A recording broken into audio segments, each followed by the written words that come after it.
Welcome to the Popcorn Talk Network, for the online broadcast network that features movie discussion, news, and interviews. Press 1. Popcorn Talk. We talk movies.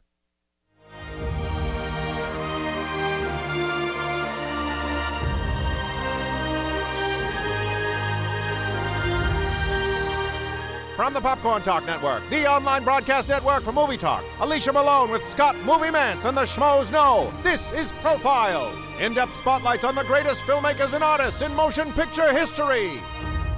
Hello, Profilers! Welcome back to Profiles. Yes. Boy, have we got a doozy for you today. We do. When we were trying to figure out who our next profile was going to be, hate to say the cliche, but it was an offer Alicia Malone could not refuse. Who was our profile this week, my friend? Well, you said to me, who do you want to choose? You can choose anyone you want. And I said, Marlon Brando. Marlon Brando. Of course, Marlon Brando. We both got the bling on. The t-shirt. She's got the hot young stud, Marlon Brando. Yep. I've got the Godfather himself. The iconic Brando.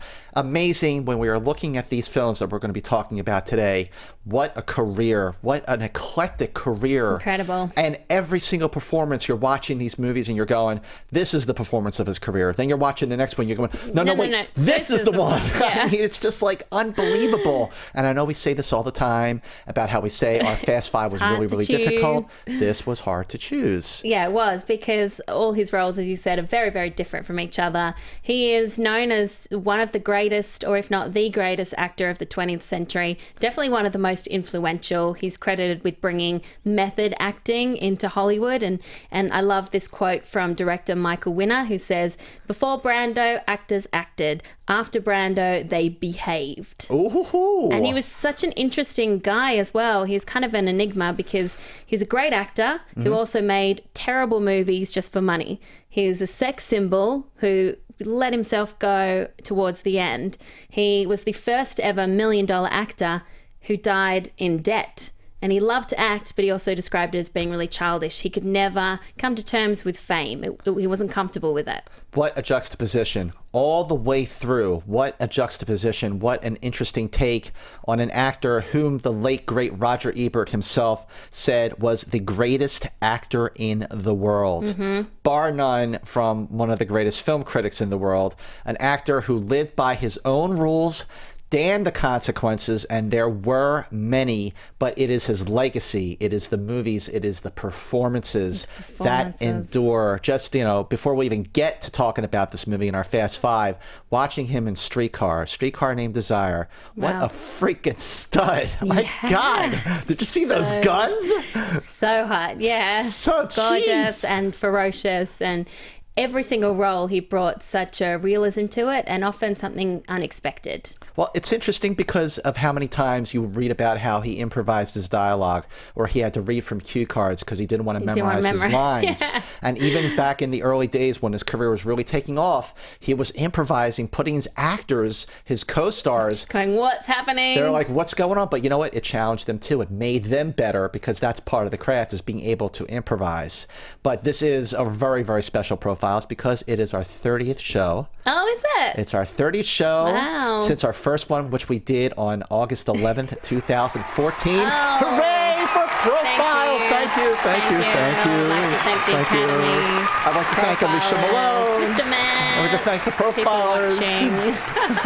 Wow, 30. That deserves a major high five. Woo! So start the drinking now for our drinking game. Yes. But let's talk about an actor who not only had a wonderful life, but a complicated life. It's hard to call it a wonderful life. I'd say wonderful career, complicated life. But in our segment called It's a Wonderful Life, we look back on his career thanks to the pit boss, the pit boss, Ken Natsok, for voicing this. Roll it. Roll it, Ken. Marlon Brando was born on April 3rd, 1924 in Omaha, Nebraska. His mother, Dorothy, was an artist, actress, and theater administrator, and his father, Marlon Sr., was a pesticide and chemical feed manufacturer. Brando, whose childhood nickname was Bud, moved to New York and became an avid student of actress Stella Adler, whose radical technique encouraged him to use his own feelings and past experiences to fully realize the characters he was portraying. After bouncing around New York doing some theater, Brando achieved stardom as Stanley Kowalski in the Broadway production of Tennessee Williams' 1947 play A Streetcar Named Desire, directed by Elia Kazan. Brando made his feature film debut in 1950's The Men, in which he played a bitter paraplegic. That was followed the following year by the big screen adaptation of Streetcar, which reteamed him with Kazan and led to the first of 4 consecutive Oscar nominations. By the mid-50s, and thanks to career-defining performances in The Wild One and On the Waterfront, Marlon Brando was hailed as one of the sexiest and most popular film stars in Hollywood. In total, Brando was nominated for 8 Academy Awards, winning twice for On the Waterfront and The Godfather. Marlon Brando died in Los Angeles on July 1st, 2004, at the age of 80. Oh, that gave me goosebumps. You know what? Just hearing that music. Hearing the music and hearing this life, hearing these movies, these performances, these roles, I got the chills too, because it really hit me after 30 shows what we are doing here on Profiles.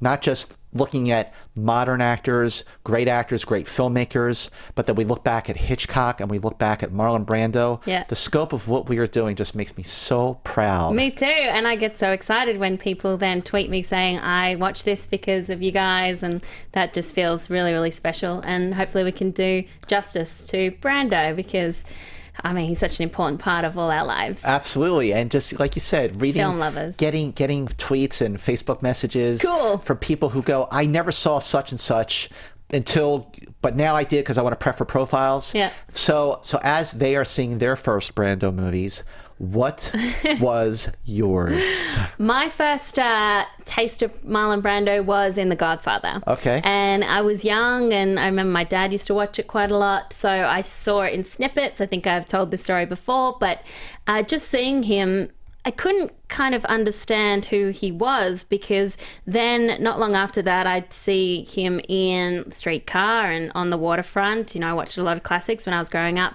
and I couldn't compute in my head that was the same guy. Wow. Because I think he was the first actor that I saw which really transformed to that extent. Later on, of course, Daniel Day-Lewis and people like that. But for my young brain, I was like, but he's really old in The Godfather. I thought he was really 80-something. Yeah. Or, you know, I thought he was look old. No. But he was only 47 at the time. It's just because he transformed. And then to come... Don't make that make sense.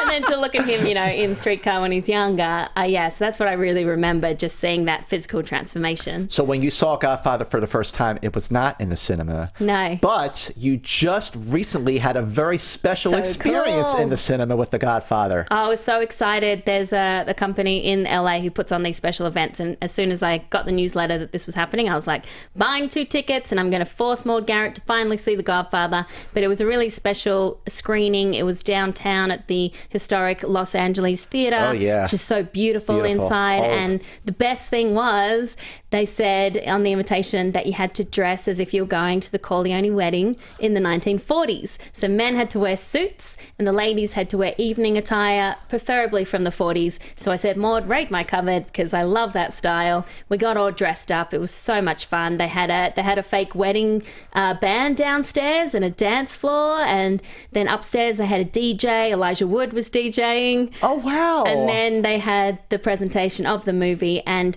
I got chills looking around the theater, and it was packed, full to the brim of everyone wearing the 40s clothes and watching, just in rapture of this beautiful movie. And it was 35mm print, so it was a little bit crackly. The sound wasn't so good, but I loved it. It was just so to great. be there in a Los Angeles theater, which is one of the oldest theaters in the and I city. thought it would be all old people and then me more, but it was young people of all ages. Love it. So good. What about your first blood? My first blood was Superman the movie, which I saw in the theater in 1978. My dad, of course, took me to see this movie. You know, this was okay. This was not Slapshot. This was not Apocalypse Now. This was not The Shining. But this was Superman the movie, and I see this authoritative guy with white hair and an S on his chest, and he was Jor-El. He was Superman's father.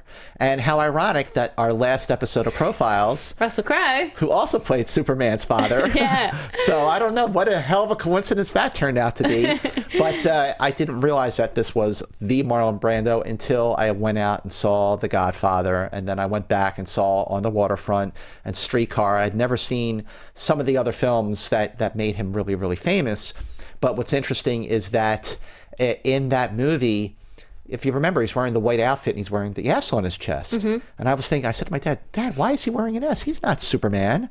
So I found out later that it was Marlon Brando's idea to wear the S that his son, Kal-El, Superman, would eventually end up wearing on his superhero outfit. And which is why all the other members of the council on Krypton also wore their own symbols. So he was very, very creative, even on roles in movies where he just had a small but very, very significant role. That's so cool. Well, let's get into our Fast Five. At number 5 is... Yeah, we gonna wait for crazy? Or are we gonna get out of this dump? We're gonna wait for crazy. We're going to wait for crazy. The Wild One came out December 30th, 1953, directed by Laszlo Benedek. I'll tell you, 1953, The Wild One. This was just 2 years after Rebel Without a Cause. Yeah. Both of these films, Rebel Without a Cause and Wild One, solidified James Dean and Marlon Brando as rebels, sex symbols in the extreme. And look at his look in this movie.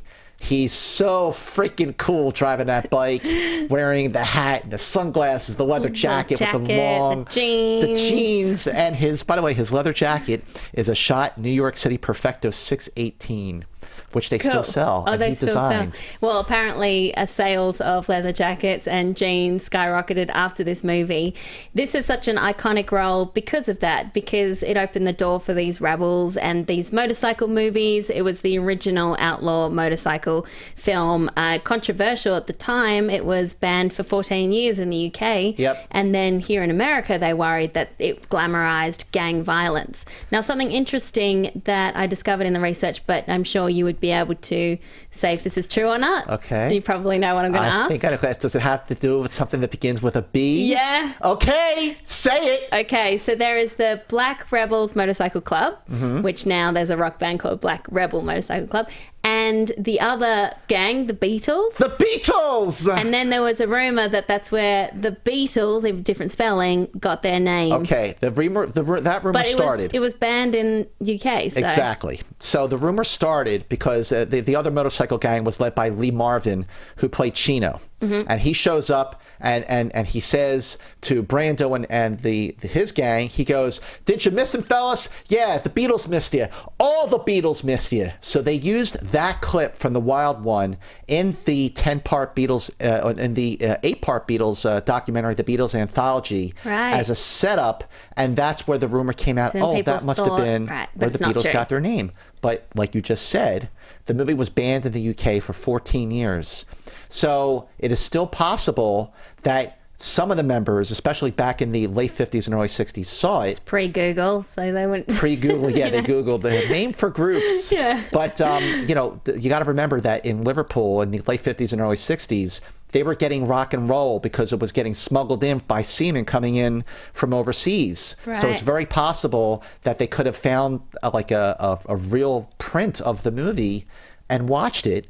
And the rumor was that Stuart Sutcliffe, who was the temporary bass player in the Beatles before McCartney took over, he was the one who said, "Guys, that's what we should call ourselves," and call it Beatles with an A. Interesting story. And more Beatles trivia. Yes. Marlon Brando in The Wild One. Yeah. His image, that image is on the cover of Sgt. Pepper's Lonely Hearts Club Band. Is it? So there you go. Well, that image is very iconic. If you go into those Hollywood souvenir stores here in LA, you're guaranteed to see it. The Wax Museum, people like places like that, you definitely see it. This is the landmark movie of 50s rebellion. And the thing that I loved about watching Brando again in this is just you realize how much soul he puts into every single character. This character has an edge of violence, but you also understand him, and he is a cool guy. And Brando said in his autobiography, "More than most parts I played in the movies or on stage, I related to Johnny. Because of this, I believe I played him as more sensitive and sympathetic than the script envisioned. I had to write this on the side, there's a line in the picture, nobody tells me what to do. That's exactly how I felt all my life." Well, there's another line in the film that says, and this is often quoted, "What are you rebelling against?" Yes. And then he says, "What do you got?" I tried to look for that line for the audiograph, but I couldn't find it. That is, listen, 1953, this is before rock and roll. So these bikers, this movie is a Western on wheels, and the bikers are outlaws in the small town, and the authorities are trying to run them out of town. Mm-hmm. The amazing thing about Johnny is that he's really a man of few words. This is a performance. It is about attitude. It is about character. It is about his look, and that look is why it's so defining for him. Yeah, it's funny because if you watch it now, you don't really pay much attention to the look because it is so iconic and spawned so many copycats that you don't even notice it. But this was one of the first. It was one of the first, 1953, definitely one of the first. The Chicago Reader called it a sleazy good time, and Variety at the time said it was long on suspense, brutality, and sadism. And it is a movie that, just watching it for the first time in ages, holds up extremely well. Well, Seb Lacey loves The Wild One. He says, "The Wild One is my favorite Marlon Brando film. The image of Brando in black leather is as iconic as the role itself. Playing the tough leader Johnny, Brando is charming and dangerous, but you see underneath there's a sensitive side, which occurs in most of his roles. Brando may be remembered playing an aging Don, but The Wild One shows that as a young man, he owned the big screen. This is one of his first movies. That's true. So it really just came out of the gate. And guns blazing. What a breakthrough performance. Lynette Charles, our good friend Lynette Charles. Lynette. Yay, Lynette. The Wild One is a favorite of mine. Marlon Brando deserved all of the accolades he's received over the years for playing Johnny. He's charismatic, cool, and complex. He becomes more complex and darker as the film goes on. There are plenty of fine performances, including Lee Marvin, Mary Murphy, and Robert Keith. Yeah, amazing Mary film. Murphy. I love her. She's so beautiful. Okay, let's just take a moment to take care of some very much needed business, as we always do. Do it. Put your sales hat on. Let's do this. First of all, as you know, we love doing profiles. We value our profilers. That is you. And if you really want to help us out so we can keep coming back and doing profiles, and so we can get to all the people you keep suggesting, and there are a lot of them, please go to iTunes and subscribe to Profiles, rate and review us. These ratings and reviews and subscriptions on iTunes, believe it or not, this is how we stay in business. This is how we keep coming back. Without that support, we really are nothing. So really very important to go to iTunes, rate, review us, and subscribe. Also, go to YouTube, youtube.com/Popcorn Talk Network. Correct. And subscribe to our YouTube channel, and then share it with everyone. Share it with your friends, and tell your friends who are movie lovers to please share it with their friends. Let's get Profiles viral. Let's get this going. It doesn't have to be all about dumb cat videos. This is quality stuff here, folks. We're talking Marlon Brando. Also, make sure you go to our Facebook page. This is also very important. It's Profiles with Malone and Mantz. And when you like our page, which you better do, you get to join in on the fun. As you know, as you can see and hear, we are reading out comments submitted by Profilers. You also get a free hug. Free virtual hug from Alicia Malone and Scott Mantz here. Speaking of something else you're going to get very, very soon, we are in the midst, because you demanded it, we are processing those Profiles t-shirts. Yes. Hashtag Film Geek, hashtag so cool. Profile for We're Life. working on designs at the moment, and they look amazing. I can't wait to wear Profiles t-shirts. I'm going to wear it. Yeah. I'll wear it around. I'm not going to just wear it when I'm doing the show. That's a cool shirt. Wear it all the time. So again, please support us every which way you can. Share it. Go to YouTube, go to iTunes, and just share away. And please, again, Profiles with Malone and Mantz, our Facebook page. Let's move on. Well, I always try to keep my eye on live comments on YouTube as we're recording this live, and Tyler Myers has a good suggestion. Considering he sadly passed away yesterday, how about an Andrew Lesney Profiles? Yeah, that's a good one. That's a good one. Australian cinematographer. Definitely. We just saw Water Diviner, which he did. So yeah, we'll definitely consider that. See? Great suggestion. Great suggestion. Okay, let's move on. to our right stuff, our favorite scene. And, you know, I know we try to pick different scenes. Yeah. I have a feeling this one we did not. Yeah, we didn't pick the same. We didn't? No. Oh, what's yours? I can see yours right there. Mine is from The Last Tango in Paris. Okay. I like Last Tango in Paris, even though it's tough to watch at times. The monologue over the body of his wife. Yep. When I was rewatching that movie, that scene really struck me as being so sad and really powerful.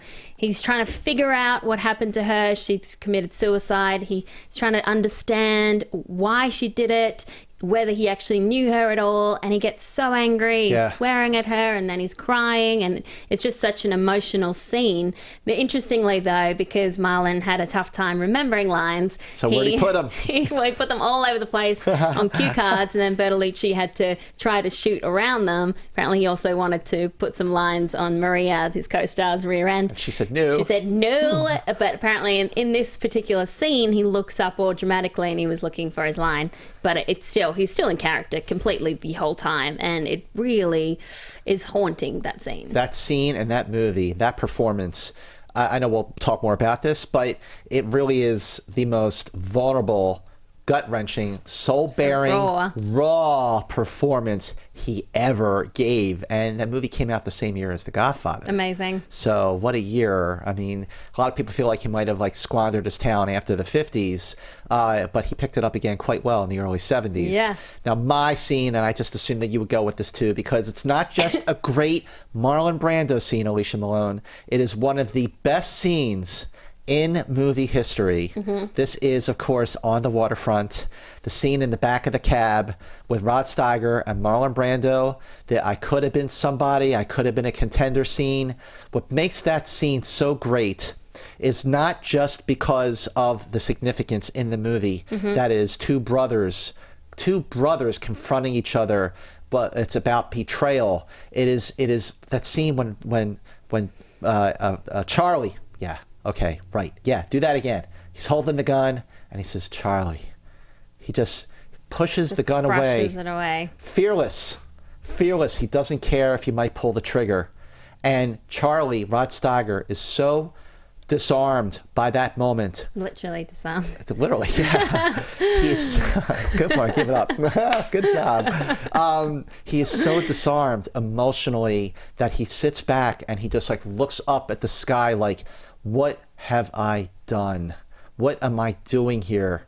And it's just it's a sacrifice of brotherly love, and he surrenders. He surrenders to Terry. He surrenders to Marlon Brando. And so much has been written and said about that scene. They have a whole feature on the DVD and Blu-ray about the making of that scene alone, where they're talking to Steiger about it. And this is film 101 stuff, folks. It is just amazing. And it's just like when you're watching Casablanca or Citizen Kane, and so much has been written and talked about, but then you watch it and you go, yeah. You realize in context what that quote actually means and how it works and how it fits into the story, and it makes it even more special. And he apparently improvised some of that scene too. Well, he did and he didn't. He started to improvise, and this bit of information comes from our good friend Liam Legrand, who read Brando's biography. Watching live autobiography, Songs My Mother Taught Me. Apparently, the rumor was that scene was improvised, but it wasn't. Because the director, Eli Kazan, said, cut the crap, guys, stick to the script. And for the rest of the movie, that's what they did. Because Brando started to improvise, and Kazan was not having it. So that was actually very scripted. Cool, interesting. All right, well, there's a lot of interesting details, a lot of little trivia. Last detail about Marlon Brando. So, did you know that he was in a film directed by Charlie Chaplin? No, I didn't. What was it? 1967, Countess from Hong Kong, which also starred Sophia Loren. It was the last film that Chaplin made, and that was 5 years before Godfather, so 5 years before he had his resurgence. Hit me with one. Did you know that for Superman the movie, He was in the film for 15 minutes, and he got paid $3.7 million plus a percentage of the profits, way more than what Christopher Reeve made, and even more than what Gene Hackman made. Oh, interesting. Not bad. Did you know that he was there for the iconic Martin Luther King "I Have a Dream" speech? I did not know that. He was there, and later that night he was in a roundtable discussion, civil rights discussion, which is on TV show. The following year, he sent Martin Luther King a telegram saying, "I feel that those who take active part in demonstrations for equality and freedom are the heroes of our time." And he was definitely an activist as well as an actor. Well, wasn't some of that information, when we were at Sundance, we saw this amazing documentary called Listen to Me, Marlon. It was incredible. It was really eerie. I hope it comes out somewhere. It's going to be on Showtime, I think, later in the year. Great. So the whole movie is told in Marlon Brando's own words from interviews that he's done for his entire life.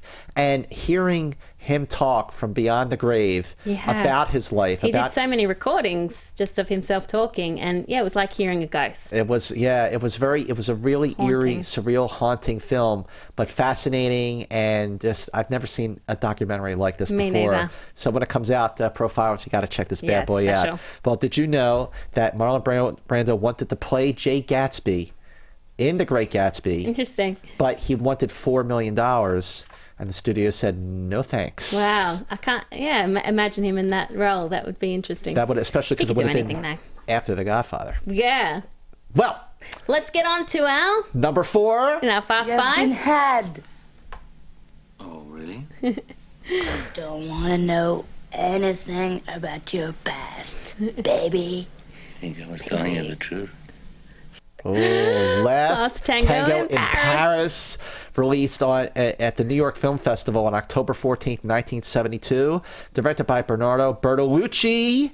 2 Oscar nominations for Best Actor, Marlon Brando. Best Director, Bertolucci. This is a sexy, erotic drama. Mm-hmm. It is also a violent, sexy, erotic drama, full of emotional turmoil and rape. But again, this is Brando at his most stripped down, literally and figuratively, role. Such a soul-bearing, gut-wrenching performance. Yeah. Amazing. Vulnerable, tough to watch at times. He has these violent tendencies as this character, and then you see him really break down as well. It's such a full, incredible performance. It's no hiding. It's just all out there on the table, and it's really incredible when you see an actor that's able to do that. I don't know how that's possible. I could never be like that. Be like, hey, look at everything. I watched a documentary called Seduced and Abandoned, which was Alec Baldwin, and he and a director going to Cannes Film Festival to try to pitch a similar project to Last Tango in Paris today, to show how hard it is to get a film made in today's landscape. And meeting with all these weird financiers, trying to put it together, and the financiers saying, well, can it have more action? And so then they spoke to Bertolucci, and Bertolucci said this film would never be made today. They just don't make movies like this anymore. Well, this was originally rated X when it came out, and then in 1997 the rating was revised to NC-17. Really controversial film when it came out. Controversial for 1973, but also controversial for 2015. It was shocking to see this movie today and to see just how out there it was. The performances, the dialogue, and what it explores. The butter scene. Yeah. Like, what? I know, but I think it's important for films to be able to explore topics like this. Make you feel uncomfortable. Make you think about things, just shake things up a bit rather than being so rounded at the edges like 50 Shades of Grey. Oh, well.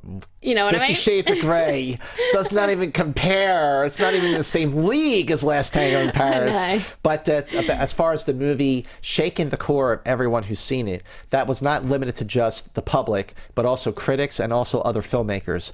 The legendary Pauline Kael had this to say after seeing Last Tango in Paris. Tango altered the face of an art form. It's the most powerfully erotic movie I've ever seen. It may even be the most liberating movie ever made. And Robert Altman, in the early 70s, he was on a roll between MASH and Nashville. He said, how dare I make another film My personal and artistic life will never be the same. I would actually love to do a Profiles on Altman. Oh, yeah, definitely. He would be great. He would be great. But yeah, it's an important movie because of what it explored. And I went to the New Beverly Cinema like 2 years ago, maybe, to see it by myself. I felt like I should be wearing a trench coat when I walked out, but it's a great movie. Sunglasses and a hat. Yeah, it's worth watching. Definitely worth watching. And Mark Geisler says this about Last Tango in Paris. Hey, Mark.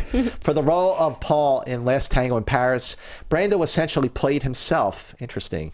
Peeling back the onion and exposing his greatest suffering. He wrote or improvised nearly all his lines, and the story was rewritten with his life and experience in mind. Tango isn't about sex, but rather personal turmoil and the pain of regret. Brando destroyed himself emotionally and violated his deepest feelings to make this film.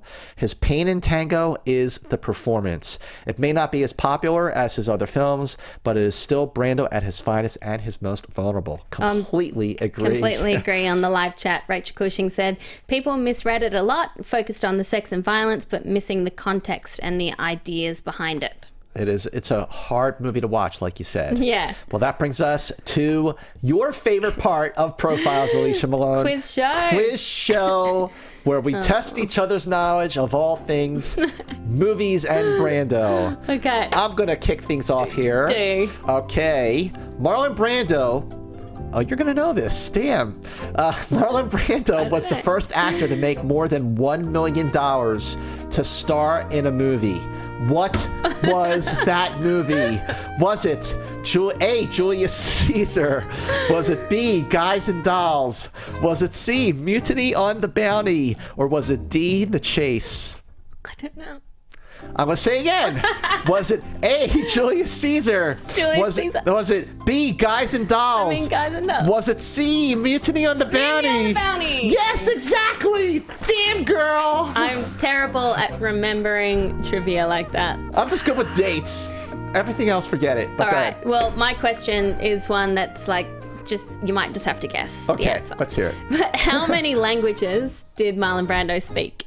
Was it A, 3, B, 5, or C, 2? Well, he spoke English. Yeah. He spoke French. Yeah. I'm going to say he spoke Italian. Yeah. Okay. 3. No. 5. 5? English, French, Spanish, Italian, and Japanese. He spoke Japanese? Yeah. Well, I'll be damned. Good Amazing. job. Way to go. Okay, moving on from quiz show. Phew. This brings us to number 3 on our Fast 5. I know I got it too. It's horrible. But nothing will stop us from profiling. Number 3. It had to be that. I would have been crushed if it wasn't. Hey, Stella! Hey, Stella! One more for the road, my friend. Hey, Stella! Never gets old. Streetcar Named Desire. Wow. Released September 18th, 1951, directed by Eli Kazan. Cost $1.8 million to make. It made $4.2 million for 1951, the 5th biggest hit of that year. 12 Academy Award nominations. It won 4 Best Actress Vivien Leigh, Supporting Actor Carol Malden, yeah. Supporting Actress Kim Hunter, and it was only for Brando. Nothing, but he got nominated. Yeah, it was his didn't first. win. He didn't. He should have. It was his first of 4 consecutive Oscar nominations, and because it did win 3 Oscars in acting categories, it's only one of 2 films to win 3 Oscars in acting categories. The other is Network, which is an interesting bit of trivia. But another thing, okay. Go with me on this one, okay? I know this is a bit of a stretch. Okay, Vivien Leigh plays Blanche. Yes. Okay? Blue Jasmine, yes, which came out a couple years ago, starred, a lot of people saw that as a very loose remake of A Streetcar Named Desire. Yeah, I agree. Who played Jasmine? Kate Blanchett. Blanchett. Oh. Blanche, Vivien Leigh. Blanchett. Yeah. I wonder if Woody Allen was onto something with that. Well, plus she's incredible. Well, that too. An incredible and she actor. won an Oscar. And she won an Oscar. Just like Vivien Leigh. But you can definitely see the associations between those 2 films. This was, of course, the adaptation of Tennessee Williams' Pulitzer Prize winning play, and Eli Kazan had directed this on Broadway, and then Brando, Kim Hunter, and Carl Malden came from their original stage roles to do it again. And this was the film which made Marlon Brando a star. I mean, he was the talk of Broadway in 1947 when he did this role on stage. And then he brought that same intensity and that ferociousness of that character on the screen, and people hadn't seen anything really like it. That was kind of the birth of the method acting craze. And he never looked better than he did in Streetcar. Wearing that white t-shirt, he was fit and trim, and he had the guns. Yeah, but he brought so much to that character because he's like a wild animal, this character, Stanley. Like, he can't be contained. He's just thrashing all over the place. He's so angry, but at the same time, he infuses him with desperation, and you feel something for him, and you kind of understand that he does love his wife. He's just really screwed up. It's a steamy film. Yeah. It is a steamy film. It just sweats New Orleans in the heat. And it is obviously a melodramatic film. It is Tennessee Williams, but it is a hot movie, and every performance, especially Brando's, is brimming with passion. Yes. That passion is infectious. You are so drawn. He is irresistible. It is magnetic. You cannot take your eyes off of Marlon Brando in this movie. It is unbelievable, even by the standards of which we view movies here in 2015. This is absolutely one of the greatest movies ever made. It's still shocking to watch it now, the violence in it. And even if you've never seen the movie, everyone knows Stella. Everyone knows Stella. This is another film that you can watch, and then you see the context around that quote and you understand it. When you see people spoofing scenes like that, and then you go and see the movie itself, you go, okay, now I get why they spoof it and they recall it in so many other films. It's because this is one of the best scenes I remember playing, that heads up game where you ask questions. Oh, yeah. And you put your mobile phone on your forehead. And I was with a friend and her brother, and the thing was the quote. It was a movie quote, and it said Stella. And he had it on his forehead. She, as the quote, said, I'm Sylvester Stallone. And he went, Stella. And I was like, no. What? No, that's Adrian. Oh my gosh! How do you get those confused? I was like, no, it's Brando. Well, so it's funny. Like when we were saying, when we went on one of the other for the Schmoville page to say, oh, go to our Facebook page right now and see who our next profile is. It's a real contender. Yeah. Someone went Stallone. Yeah. Come on. I mean, I love Sly. The original contender. But he's the contender. I'm sure we will do Stallone at some point. Yeah. Because he's had an interesting career. And he's got a very good-looking movie coming out later this year called Creed, which we'll talk about some other time. But Streetcar Named Desire, everyone should watch it if they haven't. Another great classic. And a classic review from Bosley Crowther of the New York Times. He said, inner torments are seldom projected on screen with such sensitivity and clarity. This is a movie for the ages. And originally, the role of Stanley was offered to actor Robert Mitchum, who wanted to do the role, but he was on contract back when they had contracts with these actors at RKO Studios, and they wouldn't let him. Wow. Well, I'm glad that Brando had that opportunity. Well, Rachel Cushing, who's watching live, says Marlon Brando in A Streetcar Named Desire is the epitome of raw talent. His layered and violently visceral performance as Stanley Kowalski is one for the ages as he swaggers and stumbles his way through the film. He goes toe-to-toe with Vivian Leigh and Kim Hunter, and it's impossible to look away as he swings from charisma to rage to regret and back again. It's no wonder that everyone in Hollywood stood up and took notice of him after this film. He breathed life into writer Tennessee Williams' villain in a way that made him magnetic, deplorable, pitiable, and most of all, truly memorable. Well said. Man, really well she said. is so good, So Rachel clever. Cushing. I wish I could write like that. Ah, Rachel, you are definitely one of the best film critics I've ever read. Well, Camille Howard...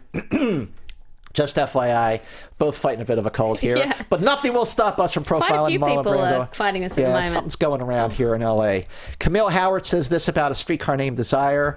Such a great milestone for acting, writing, and pushing the envelope of cinema. Brando's performance really takes the film to the next level. His charisma and physical character make one that could be considered monstrous. Take some water. Finish my thought. Okay. Where were you considered monstrous, disturbingly likable? Don't die, Mantz. Could you find a more star-making performance? Take it deep. I'm okay. Okay, take some more water. I'm good. Have some more water. Please do not choke and die. Well, this would be a really great time for us to call our special guest. Do you want to take another breather before we get this guest on the phone? I'm good. You're good? Oh, it's fun. I'm coughing on the camera. Oh, okay. My calling. Are you good? You say it. Good afternoon, the West Home. This is Rolando. May I help you? Yes, hi. We are calling for Eva Marie Saint. This is Scott and Alicia from Profiles. Okay, hold on, sir. Thank you. Yes, ladies and gentlemen, we have a special guest coming back. Hello. Hello. Hello, Eva Marie Saint. Thank you so much for coming back to Profiles. We had you on you're welcome. back in October when we were talking about the great Alfred Hitchcock and North by Northwest, and we're so honored to have you back on to talk about your feature film debut, your Oscar-winning performance in On the Waterfront. Thank you so much for talking to us again. You were such a great guest the first time, and it's such a thrill to talk to you again. Are you from England or Australia? I'm from Australia. Oh, good guess. Yeah, good guess. I won the pot of gold. You won the pot of gold. I love that accent. Oh, good. Thank you so much. Wow, you just made her day. That means a lot coming from you. We were just rewatching On the Waterfront, and it's incredible that after 60 years, it still holds up. Why do you think that is? Well, I think movies are very different now, but I think it was about the human condition. It was about people. It was about feelings. It was about struggle. It was about On the Waterfront. It was real. People weren't flying through the air on the satellites. I mean, they were down to earth. I'm not criticizing films like that today, but I think people relate to this kind of film in a different way. I think from the heart, not just really entertainment. Well, how did you come to be cast as Edie Doyle in the first place? And how did you, why do you still consider Elia Kazan one of your favorite directors? Why, Kazan? Yeah. Oh, because he was one of the finest directors. I think part of it was I'm acting at the Actors Studio in New York, and Kazan was teaching there, and Marlon was from there, and Carl Malden and Lee Cobb and Nikki Persoff, and it just felt like such a wonderful group of people, and I wasn't nervous because although it was my first film, well, I was a little anxious because I'd never made a film, but I felt very comfortable with them. And Kazan saw me in Trip to Bountiful, a play written by Horton Foote, and I played with Lillian Gish, and I played the young girl at the bus stop. She's the older lady, and she meets me, and we talk, and my husband is in the war, and we're just married, and it was a lovely role. And Kazan saw me in that. Wow. On Broadway. Mm-hmm. Yeah, it's such a great film. And of course, Brando, such an iconic actor. Can you talk about the first time you met Marlon Brando? Well, he has a wonderful sense of humor, and he was just so dear, and he liked to be rehearsing all the time.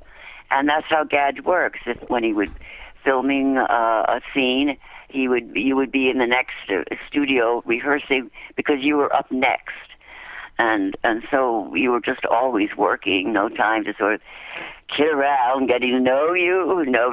You got to know each other on that set and saying those lines and developing that love story. Well, what do you remember about your first day? My first day. Interesting question. My first day, I felt a little embarrassed because the apartment was real, the rooftop was real, and I felt badly for the newlyweds who were just married, and I guess, they were getting a lot of money. Well, I don't know how much, whether a lot, but they were renting it out to the film crew. And I just kept thinking, oh, my God, they're just married. They should start their life together. Well, Kazan had worked with Brando before. Did he give you any tips on how to work with him as a co-star? No, because, actually, no. I'm thinking back. Long time ago. But I'm thinking back. No, I think the fact, you don't have to be from the actor studio to love working with another actor. Cary Grant wasn't from the actor studio. I loved working with the North by Northwest. Yeah. You don't have to be, but this particular kind of story, this dark, confused story along the way, and the love and the aggression of the longshoremen. By the way, to this day, I find myself, if there's any news about longshoremen, I continue to follow their lives. It's really strange. Well, what was it about Marlon Brando? What made him so brilliant, and how was he different from some of the other classic leading men you worked with, like Cary Grant and Paul Newman? Well, Paul was from the actor studio too.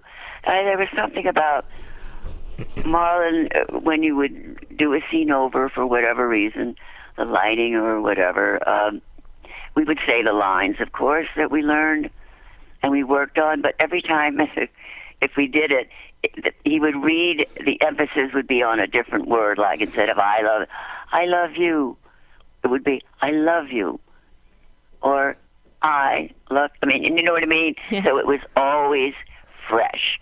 And I had to listen very carefully, because when you change the emphasis and the meaning of a sentence, it just changes. You have to answer in a certain way. Wow, that's amazing to hear. Amazing, yeah. Do you have a favorite scene that you can think of, one that you worked with Brando on this film? Yes, when I took the shot of whiskey. Real whiskey? Because I don't know, I see his head sort of down and looking up at me from an angle, and I'm not looking at him. It was Bud Schulberg did a wonderful script. It just did a great script. Well, and they tried to make a play out of it on Broadway years later. It didn't work. I think some things you just can't transfer into another, area. It has to be the movie in the black and white. Thank goodness it wasn't in color, right? Yeah. It actually lends it a timeless feel being in black and white, I think. Definitely. Don't you agree? Yeah.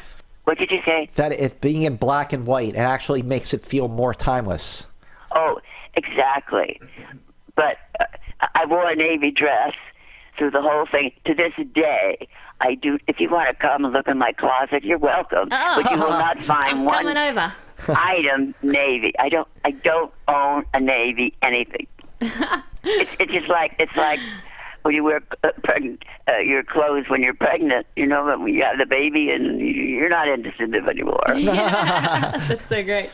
Well, what was it like the night of the Academy Awards? You made your feature film debut. You won an Oscar. Marlon won his first Oscar. The movie won Best Picture and Best Director. How special was that night? What were your memories of that night?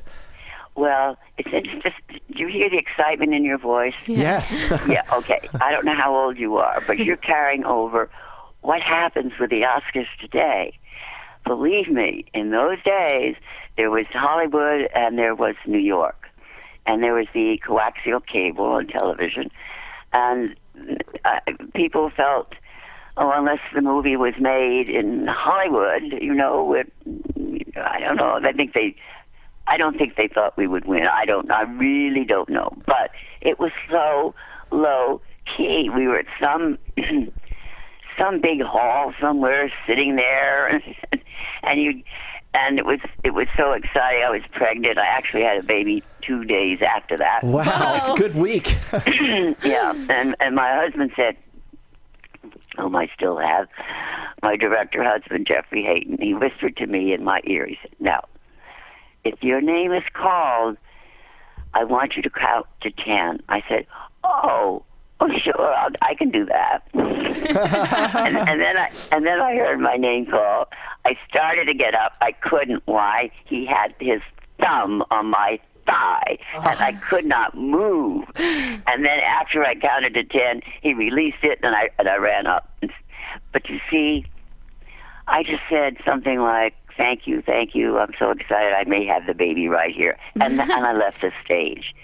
That's the way it was then. So it wasn't scary. I remember that day I walked to Macy's looking for a baby blanket. I mean, I wasn't in hair and makeup. Oh, wow. Sure, yeah. You were grounded. I was grounded, yeah. Oh, yeah, 9-pound baby. I was grounded. And it seems so glamorous. But it was back in those different. days. But it was different. You know, I think. Yeah. Well. Excuse me. I have a little cold. No I think the actors today, they have to do so much. You know, they do the movie, they do their part, but then they have to do all that publicity, and they're wonderful at it. And they're smart to do it, I guess, because it does pay off, as they say. But I feel sorry for them. We didn't have to. We did our job. You know, we made the movie, and that was that. Wow. But I'm sitting here, and there's my Oscar right across the way there. Oh, wow. Yay. So cool. That is very cool. I'm very proud of it. Yeah, you should be really proud. Do you have some other favorite Marlon Brando movies? Oh, I love Streetcar Named Desire. Yes. Stella. Yes.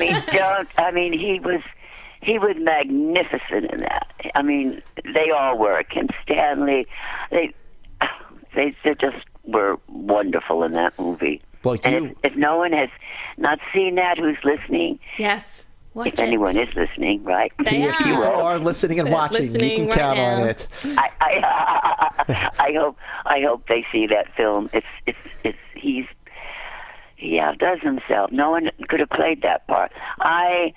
I've been sad through the years when people ask me about Marlon, because I feel, and I didn't know him except when I worked with him and ran into him once at a party. That's what happens with actors. You go your ways and you don't always meet again. But I don't know. I think he lost the joy in acting. You know, he gained a lot of weight. He lived on the top of a mountain. And he stayed by himself, had his very clear and close friends. But I don't know what happened to him. I think he's the finest actor we have ever had. Well, we agree completely. Yes, totally. And oh, you do? Oh, good. Yes. We're honestly, Eva Marie Saint, we are so honored and grateful not only to have you on our show, but to have you on our show again. Thank you. Well, do I sound sexy because of my cold? You sound terrific. Great, and by the way, you are sexy. we are in good company because we're fighting a cold ourselves. Yes. So, oh my God. Going around. Yes, something is going around. But Eva Marie Saint, it is an honor and a thrill and a privilege to talk with you. Thank you so much for joining me and Alicia on Profiles. Thank you, and I do love your accent. Oh, yay! You have made my year. Are you as pretty as your accent? Oh, Eva Marie Saint, she is prettier than her accent, and that is a bold statement. Okay. Nice. Bye-bye. Bye. Thank you so much. Bye-bye. That's cool. That was so cool. She likes my accent. She likes your accent. 2 compliments to bookend this interview. That's amazing. How? Because she is such a classy, act. elegant woman. So beautiful in On the Waterfront and North by Northwest, someone I grew up watching. So that is like really cool. Gets a high five. Really cool. And you didn't die. I You're didn't still die. alive? I'm okay. I had a little bit of a coughing fit, but I'm okay. I've got a cough. She's Eva's got a cough. She's in tears. Yay! Yay! Hooray! I know, Aww. it's really... And to hear her say Stella as well, that was so my cool. Gosh. She said, this is what makes us so honored and feel so lucky. Incredible. I and loved doing this show. The Oscars during that time, which to me, I look back at those pictures and it seems so glamorous, where it sounds like it was actually really low key. Well, day made. I guess we have to move on. Day made, yeah. And as Tyler says, I'm growing redder than my hair. It's true. It is true. It is true. Compliments don't usually sit well with me, but when they come from Eva Marie Saint, that'll stick. She will take it, and it will stick. Well, let's quickly run through some of the other films. The others. I'm going to make him an offer again. Oh, not yet. Oh, not yet. We're still on. Yeah, sorry. Before we get to that point, back and forth a little bit. We're going to talk about Apocalypse Now, 1979, directed by Francis Ford Coppola. This is one of the greatest movies of all time. It's one of my favorite movies of all time. Playing Colonel Walter E. Kurtz. He's only in it at the end of the film, but his performance is so strong and sort of frightening that it feels like he's in it the entire time. Yeah, and because the whole movie is about his character, it's all leading up to that point, and then when you get to that point, he definitely doesn't disappoint. So haunting what he does, and even though, you know, of course he was difficult, he was overweight, he didn't want to learn lines, there's so many stories about what happened on set, the end result is really brilliant. What's another one you got? Well, I know you spoke about Superman the movie, and The Freshman is one that I actually haven't seen. Okay, here's why you have to see The Freshman. And I've seen a snippet of it when he's doing his Godfather. He reprises, he spoofs his role. He plays Carmine. I don't know how I feel about this stuff. You have to see it. Really? It is actually really good. I remember when this movie came out in 1990, I had heard that there were problems during the production, that Brando was difficult to work with, and the director, Andrew Bergman, was very frustrated, but it is a very funny movie. It's very clever. This is a movie for people who love movies, because Matthew Broderick plays a film student at NYU who's studying to be a filmmaker, and then he gets recruited to be sort of to go work for this guy named Carmine Jimmy the Toucan Sabatini, and he walks in and he sees him, and it's Marlon Brando, and he goes, "Oh my gosh, your resemblance to the Godfather." And he goes, yeah, whatever. But it's really funny. Trust me, The Freshman is great stuff, and we already talked about Superman the movie. Then, but back in the 50s, he was on a roll. The year after the Streetcar Named Desire, he had Viva Zapata, where he plays a Mexican revolutionary. He was nominated for his second Oscar, and he was very good in that movie. He was also nominated the following year for playing Mark Antony and Julius Caesar.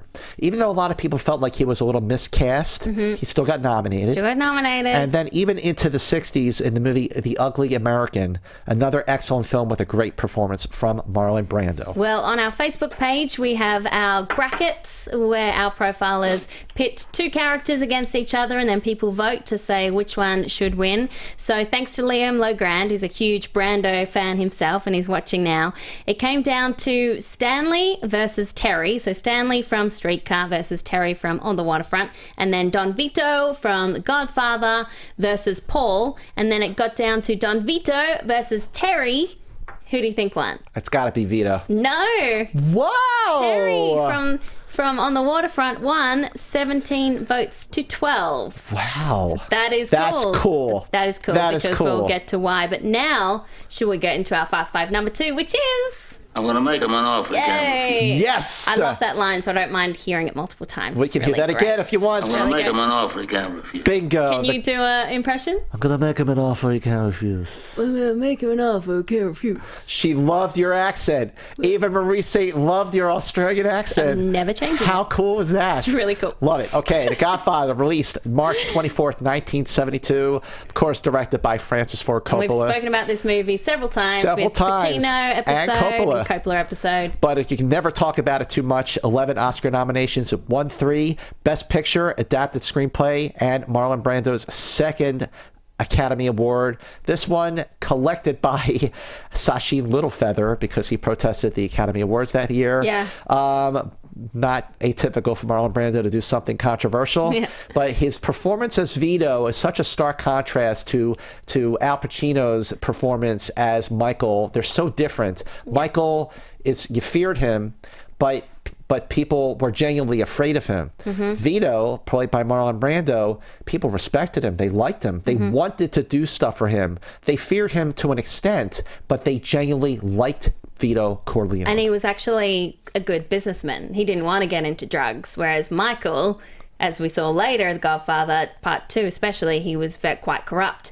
And Maud, watching Godfather for the very first time, she said to me, I thought it was all about Don Vito, I didn't know that it's mainly about Michael. Yeah. It's Michael's transformation rather than Vito, but that just speaks to how iconic this role is. You can't think of the movie The Godfather without thinking about Marlon Brando and things he brought to the role. And of course, Francis Ford Coppola had to really fight for him. The producers did not want him to be in this movie because of all the difficulties that people have had with him in the past. Robert Evans, who was a production executive at Paramount, was so against Brando being cast as Vito, he literally said, he's crazy, F him and the horse he rode in on.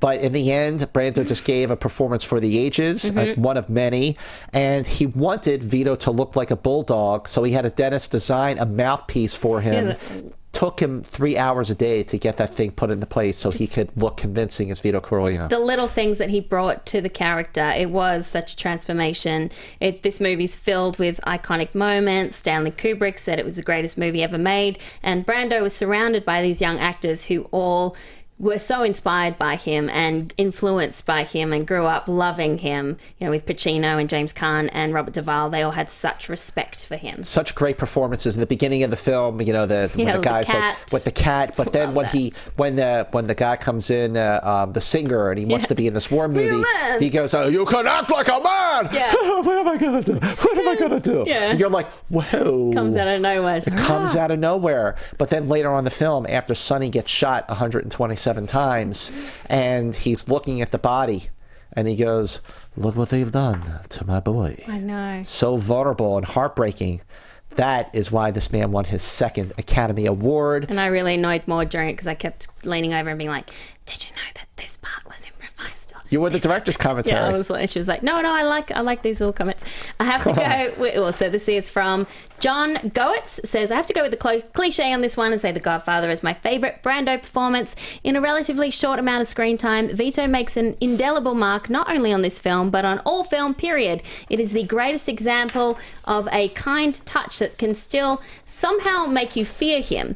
Every subtlety from the way Brando plays with his cat in the beginning to the death of Vito in the garden screams complete immersion into that character. Everyone is a gangster in the end, but Vito is as close as a good guy as you get in the film, yet I fear him just as much as Michael. Very true. And Aaron Turner says, I didn't know what a great actor was until I saw Marlon Brando in The Godfather. It is my father's favorite film, and he told me for years that when it came to acting in movies, it didn't get any better than that. After watching it for the first time, I have to agree. Brando keeps you glued to the screen. You cannot take your eyes off of him. And David DeSoa on live chat in response to the, F him and the horse he rode in, he says the horse that he rode in just lost its head. Oh, good one. Way to go. Yeah. He shoots, he scores. All right. That brings us to number one on our Best I don't Buy. understand. I could have had class.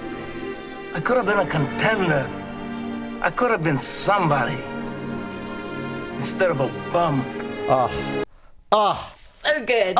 So good. On the Waterfront. Released July 28th, 1954, directed by Elia Kazan. Cost $910,000 to make. Made $9.6 million at the box office. 12 Academy Award nominations. It won 8 Best Picture, Best Director, Screenplay, Supporting Actress for our guest of honor, Eva Marie Saint. Best Actor, Marlon Brando. It was a critical and commercial success. And this role almost went to Frank Sinatra. And then years later, I think it was like a year later, after all the success of the movie, he actually filed for breach of contract because he was like, I should have been cast in that role. $500,000 he wanted for that. No kidding. But Brando, this is Brando's role. He owned it completely. It's just such a complex character. He's an ex-boxer. He's a boxer. He's illiterate. He's low class, but then he's transformed into a decent man by love when he meets the character played by lovely Eva Marie Saint, who just had lovely things to say about your accent, Alicia Malone. Sweet. Very, very sweet. This is a movie that was definitely a parallel to the House Un-American Activities Committee, which were the witch hunts, where the filmmakers named names to oust the communists back in the early 1950s. Elia Kazan was one of those people naming names, and that is why he saw this movie as a parallel for Terry Malloy, who also had to name names. And this is a metaphor. It is also a film that has a lot in common with another film that came out not even 10 years later called The Hustler, where that film's director, Robert Rawson, saw his character, Fast Eddie Felson, as a parallel to the same sort of thing that Elia Kazan did back on the Waterfront. And you can watch it today and you can equate it to lots of things that are happening in today's world as well. And that's part of the reason why I think it's so timeless. Kazan said about Brando, "If there is a better performance by a man in the history of American film, I don't know what it is." Well, A.H. Wheeler, the film critic for the New York Times, back on July 29th, 1954, said, "Marlon Brando's Terry Malloy is a shatteringly poignant portrayal of an amoral, confused, illiterate citizen of the lower depths who was goaded into decency by love, hate, and murder." How's that for a hell of a review? Rachel Cushing on the live chat says, "No one else could have been Terry, period." And David DeSoa said, "I rewatched this the other day, not so much in prep for this show but as spurred on by this show, and it's an unbelievable movie." Well, our profiler Liam Legrand had this to say about On the Waterfront: "My favorite movie of all time for many reasons, mainly Brando's Oscar-winning performance as Terry Malloy. He demonstrates countless emotions that ultimately ruin his relationships with his brother and work associated on the dock. The courage and betrayal Brando represent on screen is second to none, as the audience is enduring the pain that he experiences to eliminate corruption within the Union. And that car scene, his ability to deliver that entire monologue, acting opposite the fantastic Rod Steiger, was the point in which he established himself as the greatest actor of all time.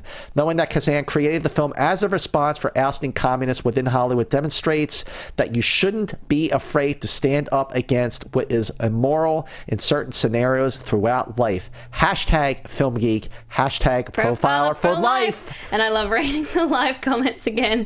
Rachel Cushing says, "It works on all levels. Personal, emotional, political." David DeSoa, who's quite funny, says, "And it has pigeons. Who doesn't love pigeons?" Who doesn't love pigeons? The pigeons. I agree. The pigeons. And with that, I close my book, Thug Life, and we recap our Fast Five. Coming in number 5, The Wild One. Number 4, Last Tango in Paris. Number 3, Stella, Streetcar Named Desire. Number 2, The Godfather. Number 1, On the Waterfront. Wow. Great. That was a fun show, Alicia Malone. It was amazing. That was amazing. That's how we roll. Even work, is it? It's just like... It's fun. We would do this even if the cameras weren't even on. This is our jam. This is just what we would just talk about. This is an absolute joy talking about movies with the lovely and talented Alicia Malone. It actually says that on her business card. Yeah, it says, "The lovely and talented Alicia Malone." I want everyone to refer to me from now on. And you're going to get that, believe me.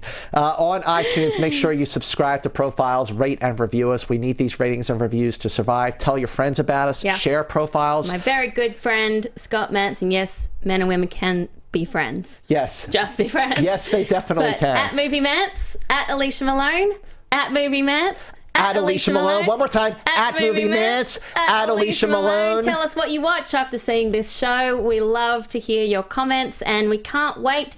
We got to figure out what we're doing next, because I'm going to be away for 2.5, almost 3 weeks, going to Cannes and the Bentonville Film Festival, which is Gina Davis Film Festival.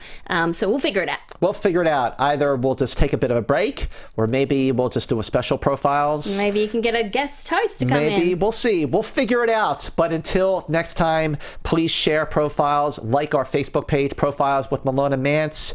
And until next time, bye. From producers Maria Menounos, Kevin Undergaro, Phil Svitek, and the entire Popcorn Talk Network, we would like to thank you for tuning in. For questions or comments, be sure to visit popcorntalk.com.